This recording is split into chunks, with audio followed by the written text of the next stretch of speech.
দেখুন এই যে লাল ডাঁটা শাক দেখছেন, আজকে শাক দিয়ে কিভাবে পোস্ত তৈরি করতে হয় সেটা আপনাদেরকে দেখাবো। নমস্কার, পুতুলের হোম কিচেনে আপনাদের সকলকে জানাই স্বাগত। আশা করি আপনারা সকলেই খুব ভালো আছেন, আমিও খুব ভালো আছি। তো চলুন কিভাবে তৈরি করতে হবে শাক, আপনাদেরকে শাকের পোস্ত সেটা আপনাদের দেখিয়ে দিই। আগে বেছে নিয়ে তারপরে ধুয়ে আপনাদের দেখাবো।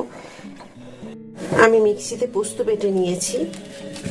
মিক্সিতে পোস্ত বেটে এই দেখুন রেখেছি। পোস্তর পরিমাণটা একটু বেশি দেবেন, আর ঝাল যেটা আপনারা বেশি খাবেন সেই বুঝে দেবেন। আমি 2টো কাঁচা লঙ্কা দিয়েছি, যাতে খুব বেশি না ঝাল হয়, আর ঝাল বেশি ভালো লাগবে না এতে। তো সেই কারণে দেখুন আমি 2টো কাঁচা লঙ্কা দিয়ে পোস্তর পরিমাণটা দেখুন অনেকটাই আছে।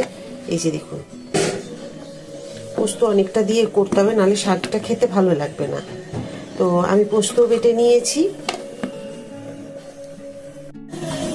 দেখুন আমি শাকগুলোকে বেছে যেগুলো শক্ত ডাঁটিগুলো আছে সেগুলো ফেলে দিয়েছি, আর এগুলো দেখুন কচি কচি যে ডাঁটিগুলো সেগুলো দিয়েছি দেখুন। তো ভাজা এগুলো একটু তেল দিয়ে আমি শুধু কড়াইয়ে নেড়ে চেড়ে নিয়েছি, যাতে একটু সেদ্ধ হয়ে যায় নুন দিয়ে। তো নুন অল্প একটু নুন দিয়েছে, এখন এবারে দেবো। তো নুনের পরিমাণ দেখুন আমি একদমই কম দিয়েছি, আর যেগুলো শক্ত ডাঁটি থাকে সেগুলো ফেলে দিয়েছি। আর এগুলো নিয়েছি, আর পাতাগুলো যেগুলো সমস্ত এমনি কচি শাক ছিল আপনারা দেখেছেন। তো সেই কচি শাকগুলোকে ভালো করে ডাঁটিগুলো শক্তগুলো ফেলে দিয়ে কচি ডাঁটিগুলো নিয়েছি, পাতা নিয়েছি, দিয়ে ভালো করে কেটে তারপরে আমি এগুলোকে ধুয়ে খুব সুন্দর করে এগুলোকে একটু তেল দিয়ে ভেজে নিয়েছি। দেখতে পাচ্ছেন তেল দিয়ে ভাজাতে কি সুন্দর হয়ে গেছে, কিন্তু খুব অল্প তেল দিয়ে ভেজেছি। আর পোস্তটা বেটে নিয়েছি। এখানে দেখুন পোস্ত বেটে নিয়েছি, তবে পোস্তর পরিমাণটা একটু কিন্তু বেশি দিতে হবে। এই যে দেখুন পোস্তর পরিমাণ আপনারা দেখতে পাচ্ছেন অনেকটাই দেওয়া আছে। তো এখানে পোস্তর পরিমাণটাও খুব বেশি দিতে হবে একটু, নাহলে শাকটা খেতে ভালো লাগবে না। তবে হ্যাঁ, এখানে যদি আপনারা আলু মেশাতে চান তাহলে কিন্তু এই যে মুহূর্তে আমি এখন রান্নাটা আপনাদের দেখাবো ওই সময়তেই কিন্তু আলুটা দিতে হবে।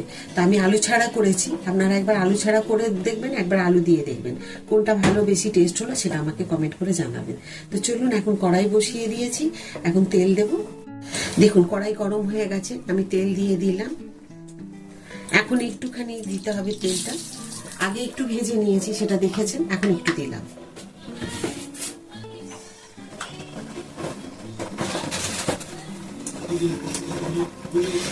দিয়ে দিলাম একটা শুকনো লঙ্কা, দেখুন এইটুকু দিলাম জিরে। এখন যে শাকগুলো আমি একটু ভেজে রেখেছি তেল দিয়ে সেগুলো দিয়ে দিলাম।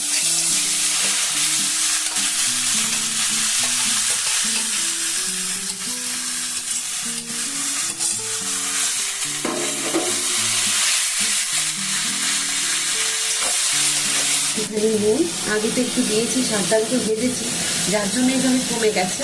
তো এইটুকু দিলাম, আর বেশি দেবো না, কারণ দিয়ে দিলে এইটুকুখানি চিনি দেবো। দেখুন পোস্তর পরিমাণ অনেকটা আছে, এতে কিন্তু এই শাক পোস্ততে একটু পোস্ত বেশি না দিলে কিন্তু এই শাকটা খুব একটা ভালো লাগবে না। একটু পোস্ত বেশি দিতে হবে। দেখুন এখন আমি দিয়ে দিচ্ছি।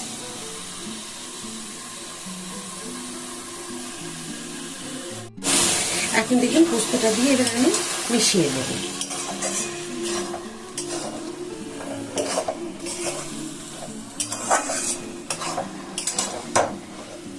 দেখুন করছি কি সুন্দর, তাতেই দেখতে লাগছে।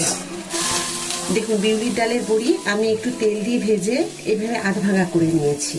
এই পোস্ততে যদি এই বড়িগুলো দেওয়া হয় তাহলে কিন্তু পোস্তর স্বাদটা আরো বেশি বেড়ে যায়। তো আপনারা ইচ্ছে হলে দিতে পারেন, নাও পারেন, কিন্তু দিলে খুব ভালো লাগবে, খুব টেস্টি হবে। তা আমি এখন দেখুন ওপর থেকে এগুলোকে দিয়ে দেবো। এবার বুঝতেই পারছেন এই পোস্তটার স্বাদ কতটা সুন্দর হবে। আর দেখুন কি সুন্দর হয়েছে দেখতে।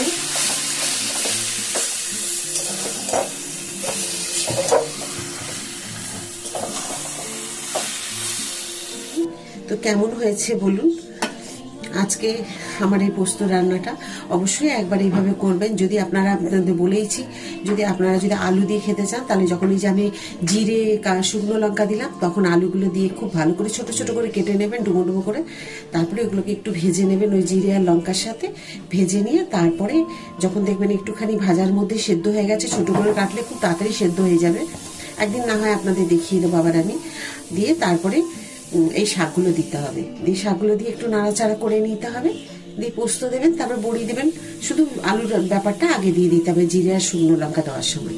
তো তো বলে দিলাম আপনাদের। তো দেখুন কি সুন্দর হয়েছে। আসলে শাকের পরিমাণটা খুব বেশিও আছে, যার জন্য আমার মনে হলো আলু দেওয়ার প্রয়োজন নেই। আর যারা আলু খেতে ভালোবাসেন অবশ্যই দেবেন। তো কেমন লাগলো আজকে আপনাদের লাল শাকের পোস্ত? তো যদি ভালো লাগে ভিডিওটা অবশ্যই আমাকে কমেন্ট করে জানাবেন। আমি জানি আপনাদের খুব ভালো লেগেছে। আর শেষ পর্যন্ত ভিডিওটা দেখার জন্য আপনাদের অসংখ্য ধন্যবাদ। আমার প্রত্যেকটা ভিডিওই আপনাদের ভালো লাগে, আপনারা আমার সাথে থাকেন। তো কমেন্টের আশায় থাকি। কেউ কমেন্ট করেন না, কমেন্ট করে জানাবেন কোন রান্নাটা আপনার ভালো লাগলো বা কোনটা দেখতে চান। তো এইভাবেই আমার পাশে থাকবেন, সাথে থাকবেন।